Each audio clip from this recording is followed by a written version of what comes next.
Okay, JNM. So today we'll see about pulmonary valve stenosis. So pulmonary valve stenosis क्या है?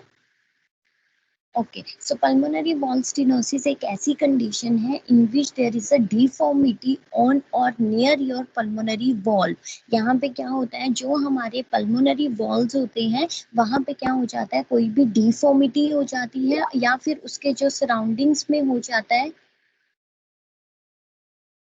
या फिर जो भी सराउंडिंग्स होती हैं वहां पे पल्मोनरी वॉल्व की जो सराउंडिंग्स होती हैं वहां पे अगर कुछ भी प्रॉब्लम हो जाती है, कोई भी डिफॉर्मिटी आ जाती है, ऑब्स्ट्रक्शन हो जाती है, तो उसको हम कहते हैं पल्मोनरी वॉल्व स्टेनोसिस। मतलब हमारी जो पल्मोनरी वॉल्व है वहां पे कोई ना कोई ऑब्स्ट्रक्शन हो गई है, कोई ना कोई प्रॉब्लम वहां पे हो गई है।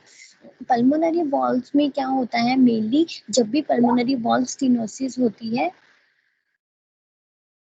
जो भी पल्मोनरी स्टेनोसिस होती है तो उसमें क्या होता है, जो हमारी पल्मोनरी वॉल्स होती हैं वो बहुत ज़्यादा नैरो हो जाती हैं, बहुत ज़्यादा ओपन होने लग जाती हैं, जिसकी वजह से क्या होता है, जो हमारा ब्लड फ्लो होता है वो बहुत ज़्यादा स्लो हो जाता है। मेनली जो पल्मोनरी वॉल्व होती है, तुम्हें पता है हमारी कहाँ पे लोकेट करती है, between the lower right heart chamber, जो हमारा राइट वेंट्रिकल होता है वहां पे, और हमारी पल्मोनरी आर्टरीज में जो होती हैं वो ये प्रेजेंट होती हैं।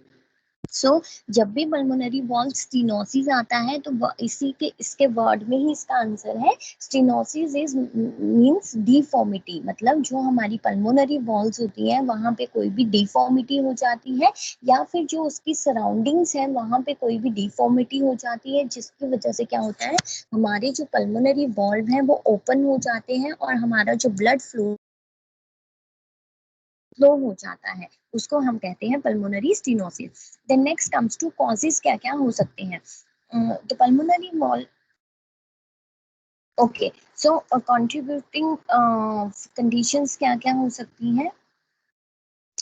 Okay, so pulmonary valve stenosis तब होती है जब हमारे हार्ट में जो कस्प प्रेजेंट होते हैं वो अगर कोई भी डिफेक्टिव हो जाए, या फिर वो बहुत ज़्यादा थिक हो जाए, या फिर जो कस्प है वो क्या है, एक दूसरे से बाइकस्पिड होता है, ट्राइकस्पिड होते हैं, तो वो जो कस्पिड्स होते हैं अगर वो प्रॉपरली एक दूसरे से सेपरेट नहीं हो रहे हैं, या फिर उनमें से कोई भी एक जो कस्प है वो हमारा डिफेक्टिव हो गया है, बहुत ज़्यादा थिक हो गया है, उसकी वजह से क्या होगा, जो हमारा ब्लड फ्लो है वो प्रॉपरली फ्लो नहीं करेगा, कहीं ना कहीं उसमें कोई रिस्ट्रिक्शन आ जाएगी, जिसकी वजह से क्या होगा, हमें पल्मोनरी वॉल्व स्टेनोसिस होने के चांसेस रहते हैं।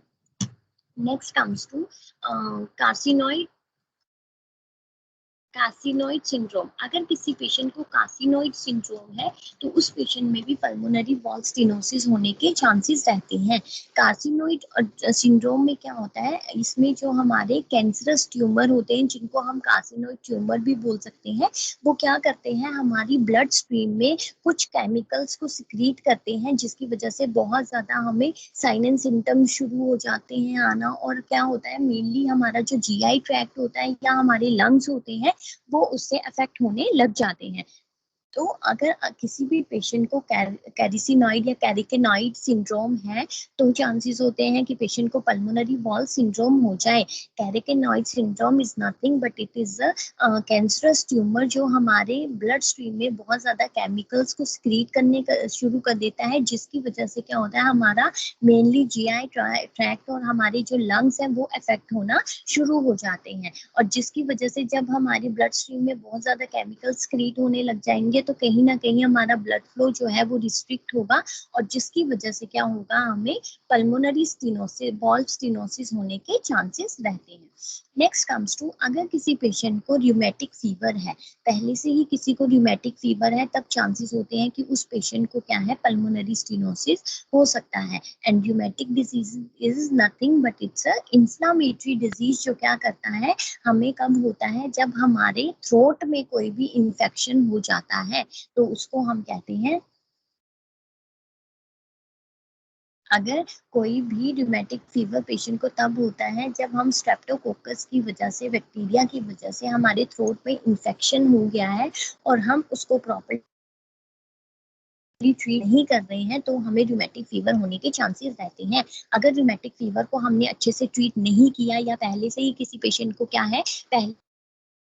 तो वो क्या करेगा, हमारी जो वॉल्व है उनको अफेक्ट करने शुरू कर देगा, जिसकी वजह से पल्मोनरी वॉल स्टेनोसिस होने के chances. Then next comes to risk factors. Risk factors में भी कैरेटिनॉइड सिंड्रोम, अगर कैरेटिनॉइड ट्यूमर्स प्रेजेंट है जिन्होंने हमारे क्या किया है, हमारे जो जीआई ट्रैक्ट और उसको क्या है बहुत ज्यादा अफेक्ट कर दिया है, तो उन केसेस में रूमेटिक फीवर है, स्ट्रेप्टोकोकल इन्फेक्शन है, तब हो सकता है। नुनान सिंड्रोम अगर किसी पेशेंट को होता है, नुनान सिंड्रोम क्या है, ये एक जेनेटिक डिसऑर्डर है जिसमें क्या होता है प्रॉपर डेवलपमेंट नहीं होती वेरियस पार्ट्स की, जो हमारे बॉडी के वेरियस पार्ट्स है वहां पे क्या है प्रॉपर डेवलपमेंट नहीं होती, जिसकी वजह से क्या हो सकता है पेशेंट के अनयूजुअल फेशियल कैरेक्टरिस्टिक्स हो सकते हैं, शॉर्ट स्ट्रेचर हो सकता है, हार्ट में कुछ डिफेक्ट्स हो सकते हैं, या और कोई भी फिजिकल प्रॉब्लम्स पेशेंट को हो जाती हैं। तो किसी पेशेंट को अगर नुनान सिंड्रोम हुआ है तब चांसेस होते हैं, Noonan syndrome is a genetic disorder जो हमारी नॉर्मल डेवलपमेंट को अफेक्ट करता है, इसकी वजह से अनयूजुअल फेशियल कैरेक्टरिस्टिक्स हो सकते हैं, शॉर्ट स्ट्रेचर हो सकता है, हार्ट डिफेक्ट्स हो सकते हैं, या फिर कोई भी हार्ट डिफेक्ट्स के साथ कोई भी फिजिकल प्रॉब्लम्स पेशेंट को हो सकती है। Next comes to pulmonary valve replacement. अगर पल्मोनरी वॉल्व की रिप्लेसमेंट हुई है, मतलब उसको पहले ही पल्मोनरी वॉल्व में कुछ प्रॉब्लम थी और उसको हमने रिप्लेस किया है, रिपेयर किया है, तब भी चांस हो जाते हैं कि मेनली ये कब होता है, ओपन हार्ट सर्जरी के थ्रू हम इस चीज को करते हैं। अगर पहले से ही रिप्लेसमेंट हुआ है तब भी चांसेस होते हैं कि पेशेंट को comes to what are the symptoms. Symptoms क्या क्या हो सकते हैं rheumatic fever, sorry pulmonary valve stenosis के। First is the heart murmur. Heart murmur मतलब अबनॉर्मल हार्ट साउंड जो है वो हमें सुनाई देगी जब भी हम उसको स्टेथोस्कोप से सुनेंगे। फटीग होने के चांसेस रहते हैं, शॉर्टनेस ऑफ ब्रीथ होने के चांसेस रहते हैं, मोस्टली तब जब पेशेंट या पर्सन जो है बहुत ज्यादा एक्सर्शन करता हो तब चांसेस रहते हैं। The next comes to chest pain. अगर किस पेशेंट को पल्मोनरी वॉल स्टेनोसिस है तो उसको क्या है चेस्ट पेन होने के भी चांसेस रहेंगे, और समटाइम्स लॉस ऑफ कॉन्शियसनेस भी पेशेंट को हो सकता है। The next comes to complications कि क्या क्या कॉम्प्लिकेशंस हमारी इस डिजीज की हो सकती हैं। तो first is the infection. Obvious है पल्मोनरी वॉल स्टेनोसिस मेनली मैंने बताया कि इसमें क्या होता है हमारे पल्मोनरी जो वॉल्स है उनमें कुछ डिफेक्ट या डिफॉर्मिटी आ जाती है, तो ये कई बार चांसेस होते हैं कि रूमेटिक फीवर की वजह से भी हमें हो जाता है। तो उसमें क्या होता है हमें बैक्टीरियल इन्फेक्शन के डेवलप होने के चांसेस रहते हैं, तो इसीलिए उन्होंने बोला है कि हमें इन्फेक्शन भी हो सकता है। मेनली वो हमारी जो लाइनिंग होती है हार्ट की उसमें होने के चांसेस रहते हैं, जो एंडोकार्डाइटिस होता है। सुना है एंडोकार्डाइटिस?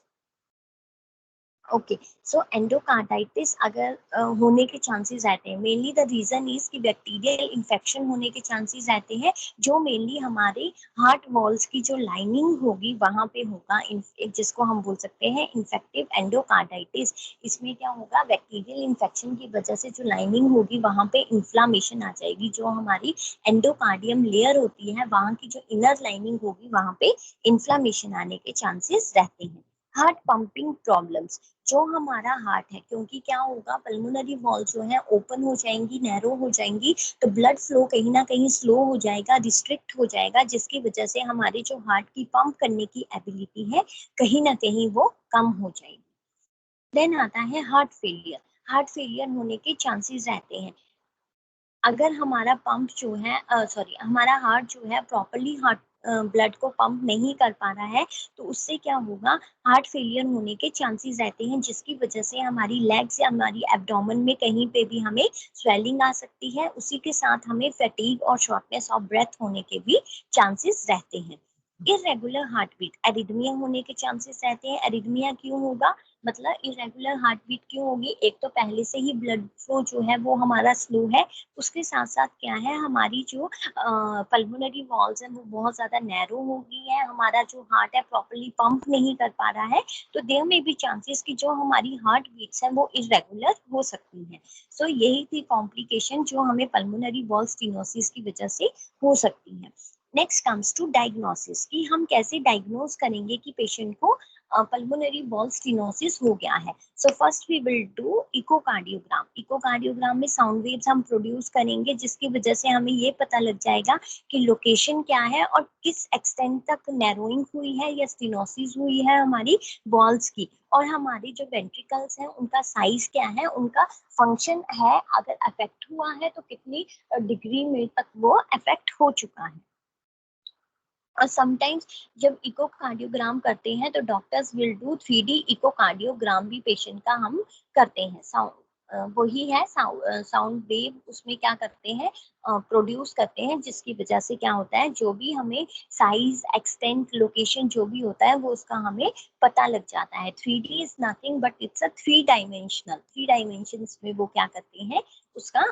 इकोकार्डियोग्राम करते हैं। इलेक्ट्रोकार्डियोग्राम का तुम्हें पता है, इसमें हम क्या करते हैं अपनी हार्ट की जो इलेक्ट्रिकल एक्टिविटीज होती हैं हम उनको चेक करते हैं कि जो इलेक्ट्रिकल एक्टिविटीज हैं वो प्रॉपर हो रही हैं, because there are so many problems पहले से ही हमारे हार्ट में है कि हमारे हार्ट में प्रॉपर ब्लड फ्लो नहीं है, हमारे वॉल्स प्रॉपरली काम नहीं कर रहे हैं, तो उसके लिए हम ये चेक करते हैं कि जो इलेक्ट्रिकल एक्टिविटी है वो प्रॉपर हो रही है या फिर नहीं हो रही है।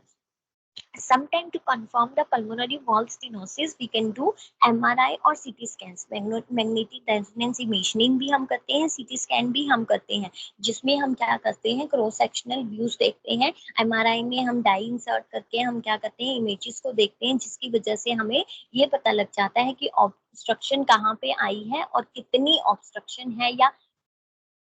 वो कहाँ पे आ रही है। Then next we'll do cardiac catheterization. Cardiac catheterization यही एक प्रोसीजर है जो हमें बताता है कि कार्डियोवैस्कुलर कंडीशन कैसी है, हमारे हार्ट की कंडीशन कैसी है। उसमें मैंने पहले ही बताया था कि एक थिन ट्यूब जो होती है जिसको हम कैथेटर बोलते हैं उसको इंसर्ट करते हैं हमारी आर्टरी में या फिर हमारे वेन से, कहाँ पे ग्रोइन से या नेक और आर्म से हमारे ब्लड वेसल्स में डालते हैं, हमारे हार्ट की ब्लड वेसल्स में, वहां चेक करने के लिए कि वहां पे कोई इम्पेयरमेंट तो नहीं है, वो प्रॉपरली फंक्शन कर रहे हैं या नहीं। मेनली ब्लड वेसल्स को चेक करने के लिए हम करते हैं with the help of x-ray, फिर हम उसमें इमेजेस देख के हम पता लगा सकते हैं कि कहाँ पे कौन सी प्रॉब्लम आ रही है। Okay, then next comes to treatment. हम पल्मोनरी स्टेनोसिस वॉल स्टेनोसिस अगर किसी पेशेंट को हुआ है तो what treatment we will do for the patient. तो इसमें सबसे पहले हम करेंगे बल्ब्यूलोप्लास्टी। बलून बल्ब्यूलोप्लास्टी में हम क्या करते हैं, ये एक प्रोसीजर है जिसमें हम क्या करते हैं वही एक कैथेटर को इंसर्ट करते हैं, उसके टिप में एक बलून होता है, उसको हम आर्टरी में डालते हैं, फ्रॉम योर आर्म से भी डाल सकते हैं, ग्रोइन से भी डाल सकते हैं, और उसको क्या करते हैं हम with the help of that catheter हम उसको क्या करते हैं हमारे हार्ट के वॉल्व में लेके जाते हैं, और वहां जाके उस बलून को हम क्या करते हैं इन्फ्लेट कर देते हैं, जो क्या करता है अगर हमारे वॉल्स की जो ओपनिंग है वो प्रॉपर नहीं हो रही है तो वो वॉल्व को वहां पे ओपन कर देगा। और मैंने कहा था कि जो हमारे वॉल्स होते हैं वो प्रॉपरली अगर सेपरेट नहीं हो रहे हैं, एक दूसरे से सेपरेट नहीं हो पा,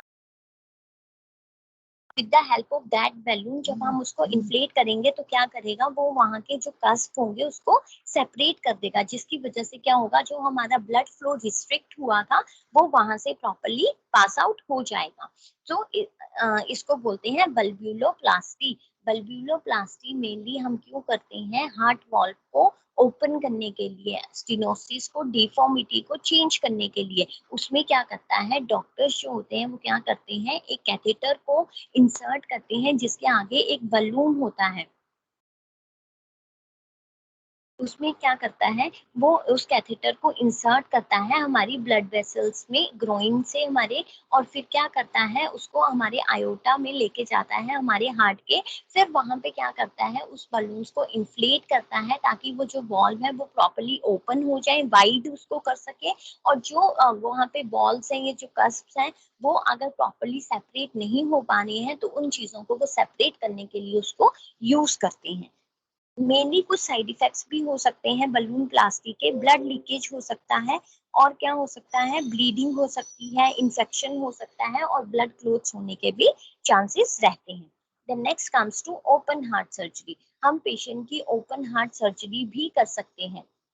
सो ओपन हार्ट सर्जरी में क्या है, अगर हमारे पास बैलून वल्वुलोप्लास्टी अगर हम पेशेंट का ऑप्शन नहीं है, वो नहीं ठीक हो रहा है, तो उसके बाद will go for open heart surgery for the patient. Open heart surgery में क्या करते हैं, doctor repairs the pulmonary artery और बॉल और replaces the ball with an artificial ball. उसमें क्या करेगा, पल्मोनरी बॉल रिप्लेसमेंट होता है, जिसमें जो हमारे डैमेज्ड बॉल्व है उसको क्या करेगा, वो वहां से रिप्लेस कर देगा आर्टिफिशियल बॉल्स के साथ। Repairs to others can also made during the surgery as well. There is slight risk of bleeding, infection or blood clots associated with the surgery. अगर कोई और congenital heart defects भी हुए हैं तो भी इस सर्जरी ओपन हार्ट सर्जरी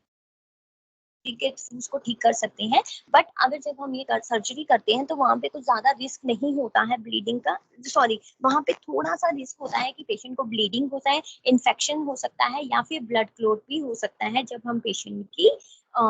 वो कर रहे हैं, सर्जरी कर रहे हैं। Lifestyle and home remedies, preventive antibiotics भी हम पेशेंट को दे सकते हैं। क्यों? बिकॉज पेशेंट को इन्फेक्टिव एंडोकार्डाइटिस हो सकता है, एंडोकार्डियम में इन्फ्लामेशन हो सकती है ड्यू टू बैक्टीरिया, तो हम पेशेंट को एंटीबायोटिक्स भी हम पेशेंट को दे सकते हैं। हेल्दी हार्ट हेल्दी लाइफस्टाइल, अगर कोई पेशेंट स्मोकिंग कर रहा है तो we have to encourage the patient to quit smoking, हम उसको स्मोकिंग को क्विट करने को हम ये बोलेंगे कि जो हेल्दी डाइट है उसको वो अपनी डाइट में लेनी है, हेल्दी हार्ड डाइट उसको लेनी है, जैसे कि उसको फ्रूट्स और वेजिटेबल्स अपनी डाइट में लेने हैं, डेयरी प्रोडक्ट्स जो है लो फैट डेयरी प्रोडक्ट्स उसको लेने हैं, होल ग्रेन्स लेने हैं। अगर उसको मटन मीट जो भी लेना है वो लीन मीट अपनी डाइट में ले सकता है। उसको हमें बोलना है हेल्दी वेट मेंटेन करना है, कैसे? By doing regular physical activities और एक्सरसाइजेज, और जो भी काम है थोड़ा बहुत अपनी लाइफस्टाइल को चेंज करके क्या करना है, उसको हेल्दी वेट जो है वो मेंटेन करना है। Then, pregnancy generally isn't a problem for women who have mild or moderate pulmonary valve stenosis. If you have severe pulmonary valve stenosis, the risk of complication during labor delivery are higher than those for women without the condition. If necessary, it's possible to undergo a balloon valvoplasty during pregnancy. अगर किसी pregnant mother को अगर heart valve stenosis हो जाता है, pulmonary valve stenosis हो जाता है, तो वो कोई एक सीरियस प्रॉब्लम नहीं है। उसको भी हम ड्यूरिंग द डिलीवरी टाइम हो सकता है कि जब हम पेशेंट की डिलीवरी कर रहे हैं उस टाइम में कुछ चांसेस हो सकते हैं कि कुछ भी कॉम्प्लिकेशन हो जाती है, तो उससे पहले हम क्या करते हैं, पेशेंट की बलून बल्बिलोप्लास्टी कर सकते हैं, जिसकी वजह से हम उस ब्लॉकेज, उस ऑब्स्ट्रक्शन, डिफॉर्मिटी को हम ठीक कर सकते हैं।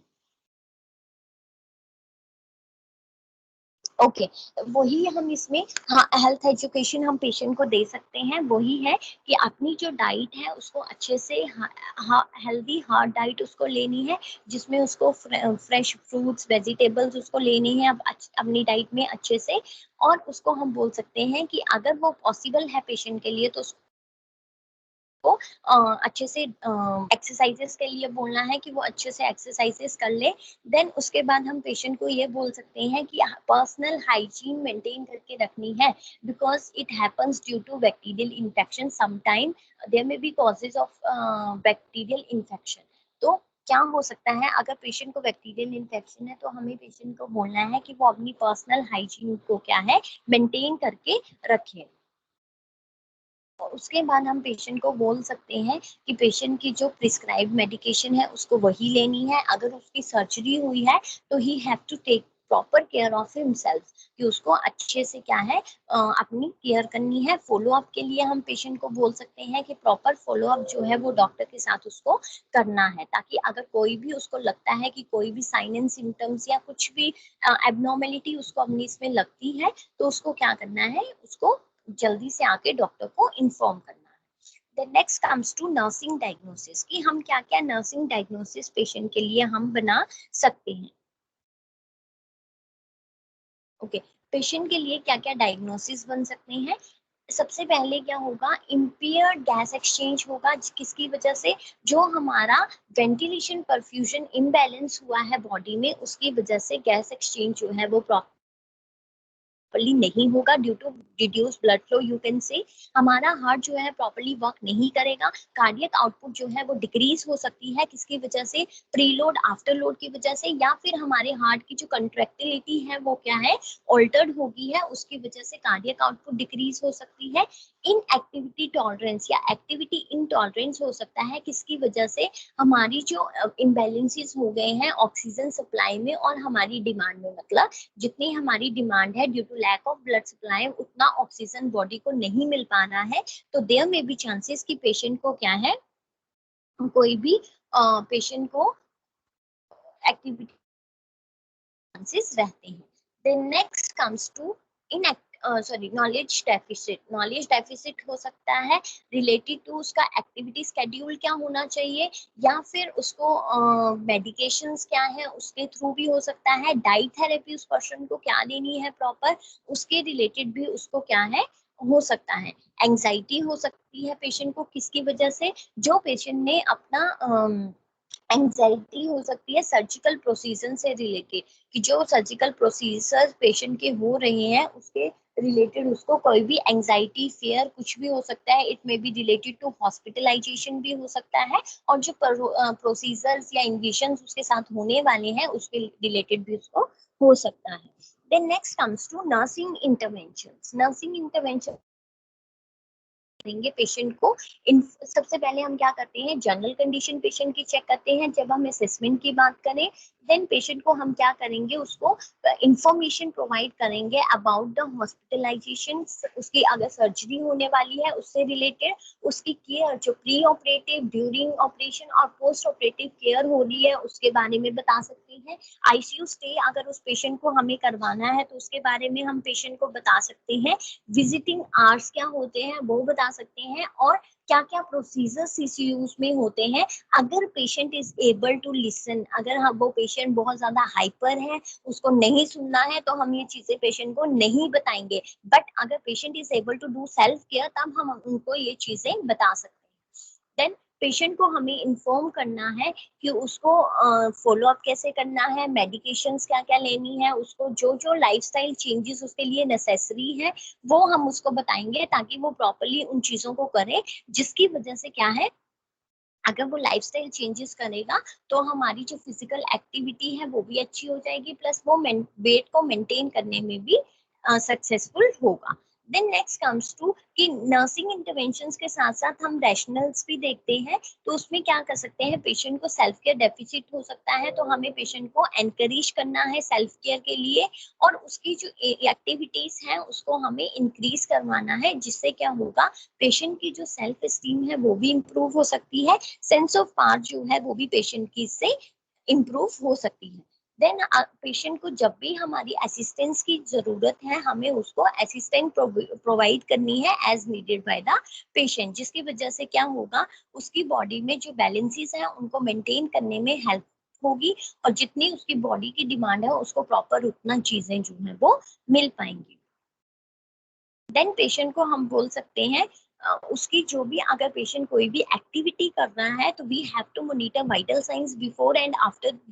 बिफोर एंड ड्यूरिंग और आफ्टर द एक्टिविटी, किस लिए, ताकि अगर कोई भी एबनॉर्मेलिटी बिफोर आफ्टर और ड्यूरिंग, अगर कोई भी एबनॉर्मेलिटी आ रही है तो हम उसको मेंशन कर सकें, हम उसको क्या है रिपोर्ट कर सकें कि ये जो एबनॉर्मेलिटीज हैं इस कंडीशन में या ड्यूरिंग आफ्टर और बिफोर आ रही है। उसके बाद हमें क्या है, हमें पेशेंट को कार्डियक रिहैबिलिटेशन के लिए बोलना है, अगर पेशेंट के लिए पॉसिबल है तो हम उसको फिजिकल थेरेपीज के लिए भी बोल सकते हैं, उसको लिए एक्टिविटी प्लान्स भी हम बना सकते हैं, जिसकी वजह से क्या होगा, अगर हम पेशेंट को फिजिकल थेरेपी के लिए भेजें या बेड एक्सरसाइजेस के लिए उसको बोलें, तो इससे क्या होगा, उसकी जो स्ट्रेंथ है वो भी इम्प्रूव होगी, प्लस उसकी जो सर्कुलेशन है बॉडी में वो भी कहीं ना कहीं उसमें भी कुछ ना कुछ इम्प्रूवमेंट बॉडी में आएगी। देन उसके साथ हम वेस्ट को डिस्कस कर सकते हैं कि कैसे वो अपनी एनर्जी को कंजर्व कर सकता है, जिसकी वजह से उसकी बॉडी में जो ऑक्सीजन की डिमांड है जितनी है उतनी बॉडी को मिल सके। तो वो क्या कर सकता है कि हम उसको एनर्जी को कैसे कंजर्व करना है उसके बेस बता सकते हैं, जिसकी वजह से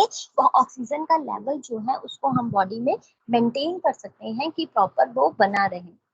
देन हमें पेशेंट का intake output chart proper monitor करना है, बिकॉज अगर हम उसको प्रॉपरली मॉनिटर नहीं करेंगे तो अगर कोई भी रीनल फंक्शन में कोई भी लॉस हो रहा है तो हम उसको डिटेक्ट नहीं कर पाएंगे. So we have to monitor intake and output chart of the patient. Patient का वेट जो है हमें डेली चेक करना है कि कहीं पेशेंट को फ्लूइड रिटेंशन तो नहीं हो रही या वेट में कोई एलिवेशन तो नहीं आ रही है. फिर पेशेंट का वही है ऑक्सीजन सैचुरेशन हमें प्रॉपरली चेक करना है कि कहीं पेशेंट में ऑक्सीजन लेवल जो है वो कम तो नहीं है, क्योंकि ब्लड फ्लो स्लो होगा तो ऑक्सीजन की जितनी डिमांड होगी उतना ऑक्सीजन नहीं मिल पाएगा. तो sometime what happens there may be elevation in the oxygen level of the patient. So we have to monitor oxygen saturation for the patient. Then उसके बाद अगर हमें लगता है कि ऑक्सीजन में कोई भी सैचुरेशन आ रही है तो we have to administer oxygen as prescribe by the doctor. हमें उसको क्या है ताकि कार्डियक का जो वर्कलोड है हम उसको डिक्रीज कर सके, हमें उसको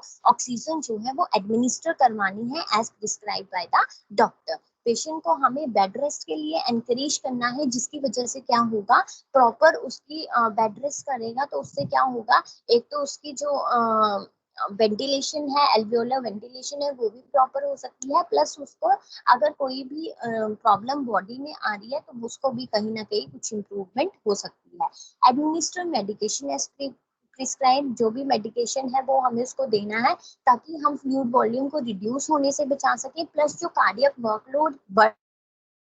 में कुछ ना कुछ हेल्प हम कर सके. So this is all about the pulmonary wall stenosis. Understood, GNM? Yes, ma'am.